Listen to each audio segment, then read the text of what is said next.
আসসালামু আলাইকুম বন্ধুরা, সবাই কেমন আছেন? আশা করি ভালো আছেন। তো আমার সামনে দুইটা ইনভার্টার আছে, জাস্ট আপনাদের একটা মেসেজ দেওয়ার জন্য এই ভিডিওটি করতেছি। এই দুইটা ইনভার্টার দেখতে কিন্তু সেম সাইজে বড় এরকম। তো এর ভিতরে পার্থক্যটা কি? ওপর থেকে যেটা বড় দেখা যায় সেইটাই আমরা মনে করি এটা মনে হয় খুব ভালো ইনভার্টার হবে, কিন্তু না। কারণ এটা দেখুন 2000 ওয়াট লেখা আছে, ঠিক আছে? সবই ইনভার্টার, এগুলায় অটো থাকে না, এগুলো আলাদা এরকম রিলে লাগিয়ে অটো করতে হয়।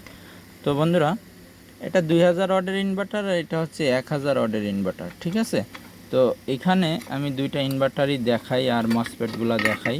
তো এখানে দেখুন কতগুলা মসফেট লাগানো আছে, ঠিক আছে? আর এখানে দেখুন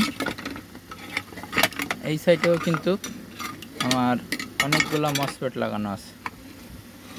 এখানে খেয়াল করুন, এখান থেকে শুরু করে এই পর্যন্ত সব মসফেট লাগানো আছে। তো এই সার্কিটটার ভিতরে পার্টসপাতিগুলো দেখুন অনেকগুলো আছে। হ্যাঁ, এটা কিন্তু 1000 ওয়াট। আর এটার ভিতরে দেখুন খলপা শুধু বড় করলেই যে 2000 ওয়াটের ইনভার্টার হয়ে গেল, এরকম ছাপাই লিখিত হলেই হয়ে গেল। তো এইটা দেখেন, এখানে এটাও কিন্তু চার্জিং সিস্টেম, ঠিক আছে? তো এখানে 3টা ট্রান্সফরমার দিয়েছে, এটার ভিতরে কিন্তু 3টা ট্রান্সফরমার আছে, ঠিক আছে? আর এখানে দেখুন এর পার্টসপাতিগুলো সব ফাঁকা ফাঁকা, এর ভিতরে কোনো পার্টস নেই, শুধু সার্কিটটা একটু বড় সাইজের করার জন্য এইভাবে করেছে। আর এখানে দেখুন এখানে কয়টা ট্রানজিস্টর দিয়েছে আর এইখানে কয়টা দিয়েছে, ঠিক আছে? এখানে 4টা। তো এই কয়টা মাত্র ট্রানজিস্টর দিয়ে এখানে জায়গাগুলো সব ফাঁকা রেখে দিয়ে মূলত আমাদের এই সার্কিট ইনভার্টারটি তৈরি করেছে। আর এখানে যে ইনভার্টারটি আছে দেখুন, এই ইনভার্টারটি যত বড়, এই সার্কিটটাও ঠিক তত বড়, ঠিক আছে? তো এই জন্য এটা 1000 ওয়াট, এটা থেকে 600-700 ওয়াট আমরা লোড দিতে পারি, 3-4টা ফ্যান এবং লাইট।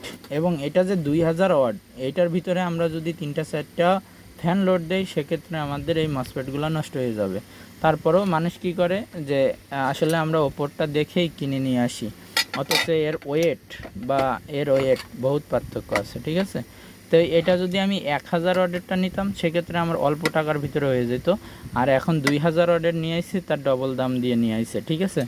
এই জন্যই মূলত আমরা যদি না জানি ইনভার্টারের বিষয়ে, সেই সব না জেনে আমাদের কেনাটা ভুল হবে, ঠিক আছে? এটা কাস্টমার কিনে নিয়ে আসছে, আর নিজেরা নিয়ে আসলে আমরা মিস্ত্রি ভাইরা যদি নিয়ে আসি তাহলে অবশ্যই আমরা যাচাই করে এবং ভিতরে দেখে তারপরে আমরা ইনভার্টারগুলাই ক্রয় করি, ঠিক আছে? এখানে দেখুন কত মসফেট আর এটার ভিতরে কয়টা মসফেট রয়েছে। তো যাই হোক, এটার ভিতরে আমি এখন এই অটো সিস্টেমটি করে দিলাম। এটার ভিতরে কারেন্ট আসলে কারেন্ট থেকে চলবে, কারেন্ট চলে গেলে যদি আমরা এই সুইচটি অন রেখে দেই, এই সুইচটি যদি আমরা অন রেখে দেই তাহলে কারেন্ট চলে গেলে সাথে সাথে ইনভার্টারটি অটো চালু হয়ে যাবে। আর কারেন্ট আসলে আবার ইনভার্টারটি অফ হয়ে যাবে এবং কারেন্ট থেকেই সাপ্লাইটি দেবে।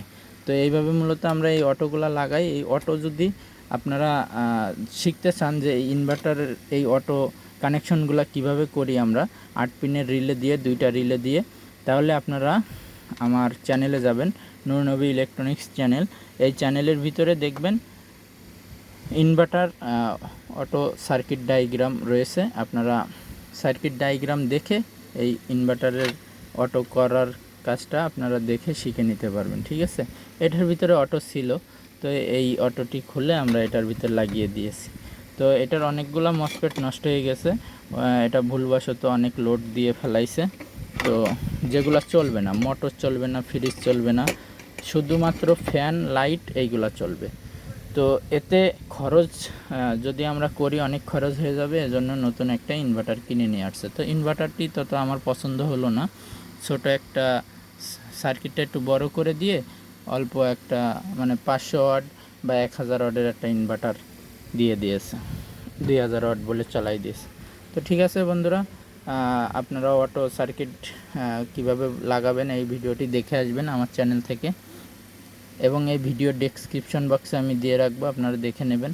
তো সবাই ভালো থাকবেন, সুস্থ থাকবেন, আল্লাহ হাফেজ।